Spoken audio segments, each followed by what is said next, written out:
Aren't we? So 2 weeks ago we started with the Beatitudes, and we were told that despite all appearances, God's blessing does indeed fall on those who are poor in spirit, who are meek, who are grieving, those who are thirsting for justice. Last week we were given the pep talk that the church is salt and light for the world. We're here to make the world better. That's what God is doing through us. Now this week we have some saying about Jesus and the law, something about murder and anger and reconciliation, and then these words about adultery and divorce kind of jump out at us. In a time when roughly 40% of marriages end in divorce and infidelity is often a factor in the breakup, these teachings can be especially difficult to hear. And the teaching on divorce especially is one that's divided the church. The Catholic Church has been notorious for not marrying people who have previously been divorced, and churches like the United Church of Christ have gained many a member by marrying those same couples that weren't allowed to tie the knot in their home church. Does this mean then that the United Church of Christ, or churches like ours, don't follow the clear teachings of the Bible? And to that I would say no. To respond to these passages faithfully, we need to listen to them very carefully and think about what they would have meant in their own context in Jesus' time, and how that context is different than our own today. First, Jesus says, I have come not to abolish the law and the prophets, but to fulfill the law. Jesus and the disciples in the early church had been accused of abandoning the law of Moses. But Jesus is saying, of course I affirm the law. But while Jesus affirms the law, he doesn't affirm the status quo. Jesus will interpret the law differently than the authorities of the day, the scribes and the Pharisees. Jesus will interpret the law through the values of love and justice and mercy and covenant loyalty. Now, Jesus sees the Pharisees and scribes as corrupt, as more concerned about the concerns of the Romans than the will of God, as more concerned about their own power and wealth than justice for the people, more concerned about the details of religious practice than what the people really need. The scribes and the Pharisees are sticklers. To follow their way, you have to follow lots of rules. And the way of Jesus is different. But it's not different in that it's a lax way, an anything goes sort of way. Jesus says, unless your righteousness exceeds that of the Pharisees and scribes, you won't enter into the kingdom of heaven. This different way of Jesus is even more intense than that of the Pharisees. And the commands that follow, both this for the passage this week and the second half of these series of laws that we'll discuss next week, Jesus is going to set an absurdly high standard for us. We won't be able to follow these commands rigidly. We will fail miserably, guaranteed. But what I think these commands are trying to say is that God wants us to focus an extreme amount of attention on our relationships with one another. This is what is challenging and intense and different about this way of Jesus. First teaching. Jesus says, you have heard it said, you shall not murder, and whoever murders will be liable to judgment. But I say, if you are angry with your brother or sister, you will be liable to judgment. Well, this is interesting, isn't it? This is beyond just anger management, the saying that we can't get angry at all. Well, how do we do that? Anger is a very natural emotion. It's a useful emotion at times. Jesus gets angry as he casts the money changers out of the temple. He gets mad at the disciples regularly, so he doesn't follow this command of his. The point here is that God not only doesn't want us to use violence in our relationships with one another, but God doesn't want there to be hostility in our relationships either. And this will require constant work on our part, constant attention. It'll demand a lot of time. Jesus knows we're going to fail at this, which is why the command is set up this way. Jesus says, don't get angry with your brother or sister. You can't insult them. You can't do that. You'll be liable to judgment. But when you do, reconcile right away. Find them and smooth it over. Do that first. It's even more important than going to worship. And for Jesus to say that is a big deal. Find them right away. Don't cook supper. Don't go to sleep angry. Don't go to work. First, try to work on mending the relationship. And this reminds me of a story. My junior year in college, I was sharing an apartment with my friend Aaron. Now, neither Aaron nor I were particularly tidy fellas. Okay? I made my bed, let's say, quarterly. I avoided doing laundry and would, go out and buy new underwear to keep the pile at bay, do that sort of thing. But anyone would tell you that my friend Aaron was the messier of the two of us. So I at least had a bar. I didn't set the bar very high, but I had a bar. And what I realized what I wanted was that for our common space to be at least relatively clean. And by that I meant I wanted to see the kitchen counters about once a week or so. But this didn't happen. And so regularly I found that I didn't use that many dishes, and I would clean it up pretty quickly. My friend Aaron, he'd use lots of dishes. He never cleaned them up. So I would find that I would have to wash his dishes, scrub his pots and pans so that I could make supper for myself. And this really bothered me, especially after a month. This really bothered me. And I didn't talk to Aaron about it because that's not what guys do. But anyway, one day then, he's in the living room, I'm in the kitchen, I'm scrubbing these pots and pans so I can make my food, and I say, "Are you ever going to wash your dishes?" And he says to me, "Well, those are your dishes too." And kaboom! I flip my dipper. I said, "These are not my dishes, they're all your dishes. You never washed them. What are you doing? Like, how can you stand this? Are you some sort of wild beast or something? What's going on?"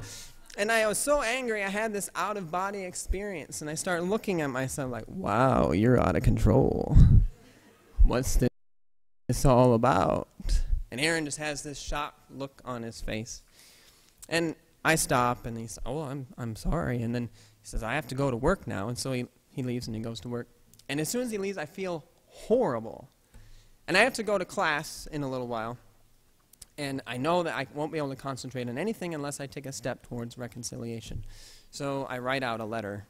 It says, "I'm sorry. I really should have talked to you about this earlier. I didn't mean to blow up like that. I don't think you're a wild beast." It was touching. The letter was nice. And I placed it on the table, and then I left. And I was out for the whole evening, and I came back late. And Aaron was back by that time. The letter was gone, and the kitchen was completely clean. And we were good. But I realized that I need to spend a lot more time and attention on the front end and the maintenance part of the relationship. I dealt with reconciliation quickly afterwards, but both sides are growing edges for me, and I think both sides are growing edges for many of us. And Jesus is encouraging us to pay attention to those. The second teaching, adultery. In ancient Israel, adultery was considered a violation against the husband's exclusive right to his wife. It was always an offense against the husband. If a married woman had sexual relations with another man, both would be guilty of adultery. If a married man had sexual relations with an unmarried woman, both would be seen as immoral, but they would not be guilty of adultery. But usually the offense was charged against the woman. Men and husbands had the power here. Jesus affirms the law against adultery, but radicalizes it in a way that holds men responsible now. This gives women more power and more protection. And this will be important also as we think about the teaching on divorce. Jesus says, "You have heard it said that you shall not commit adultery. But I say to you that everyone who looks at a woman with lust has already committed adultery in his heart with her." So you can see that here the men are used to this being an offense against them, but Jesus turns it in such a way that it's men who are the responsible ones here and who need to be taken care. Now at this point, I'm going to say something very radical, extremely shocking. This is going to be a major news flash, so it's earth-shattering. If you need to buckle yourselves into your pews, you might need to do that. If you fall out of your chair, don't tell me I didn't warn you, okay? Now apparently, heterosexual men have always looked at women and will always in the future look at women with lust in their hearts. It was shocking to me too. And on top of that, apparently,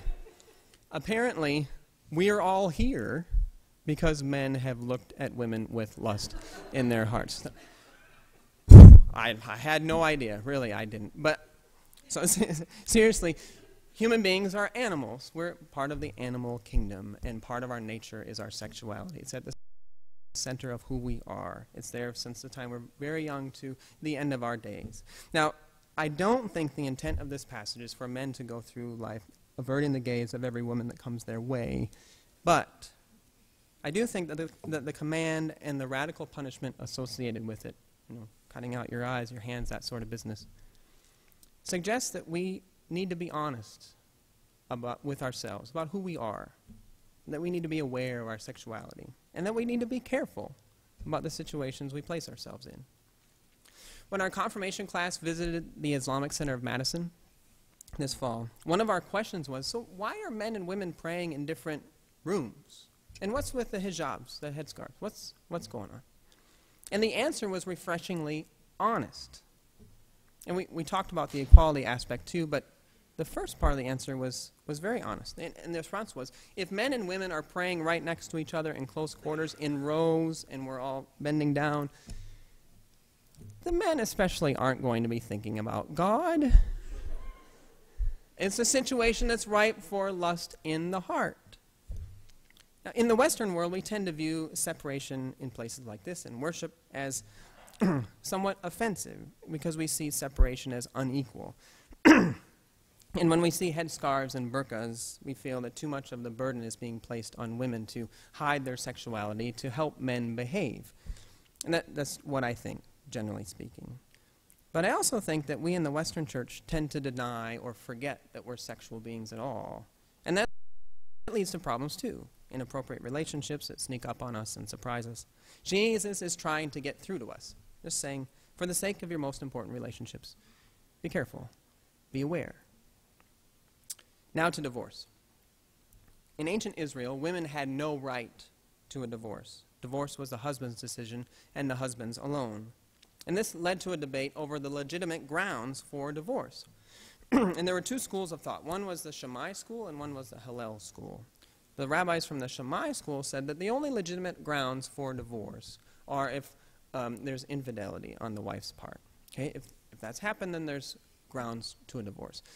The rabbis from the Hillel school said, anything the husband doesn't like, that's grounds for divorce. So if your wife drops the food as she's bringing it to your table, you can just send her out and marry somebody else. That's fine.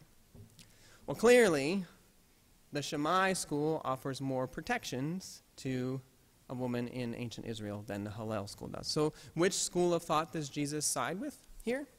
He sides with the Shammai school, the school that offers the vulnerable more safety. Jesus says, "It was said, whoever divorces his wife, let him give her a certificate of divorce." This certificate allowed for basic protections under the law. You can't really call it a safety net, but it was something anyway. But then Jesus goes on, "But I say to you that anyone who divorces his wife, except on the ground of unchastity, causes her to commit adultery. And whoever marries a divorced woman commits adultery." So Jesus intensifies the command, saying that the marriage bond is never really broken.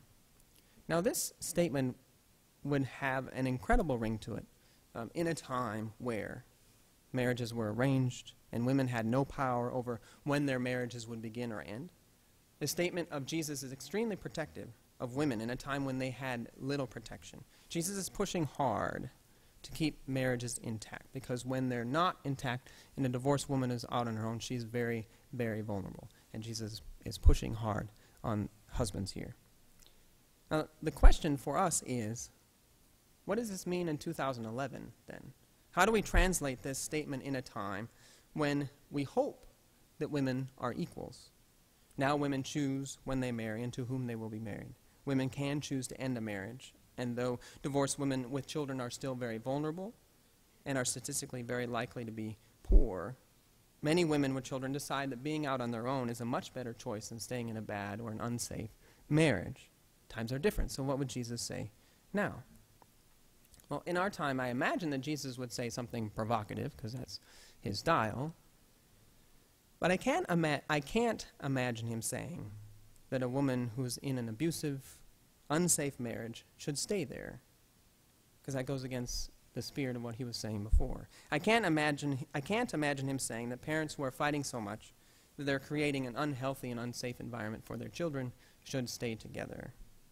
Neither can I imagine him saying that in a relationship where trust is completely broken, where the covenant is irredeemably broken, that the couple should stay together and live in misery.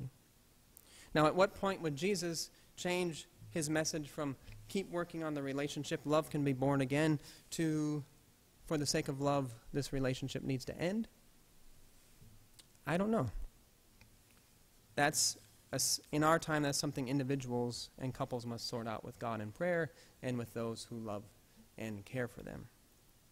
But I hope we can hear how different Jesus' time is from ours, and how this command of Jesus doesn't translate neatly into our time. We have to think about it in each particular situation with care and discernment. Next week, we'll talk through 3 more of these commands of Jesus. Jesus will still encourage us to place incredible attention and care towards our relationships with each other. This is central and important to discipleship. And Jesus will be leading us always on a way of extreme love, justice, mercy. And that's good news. Amen.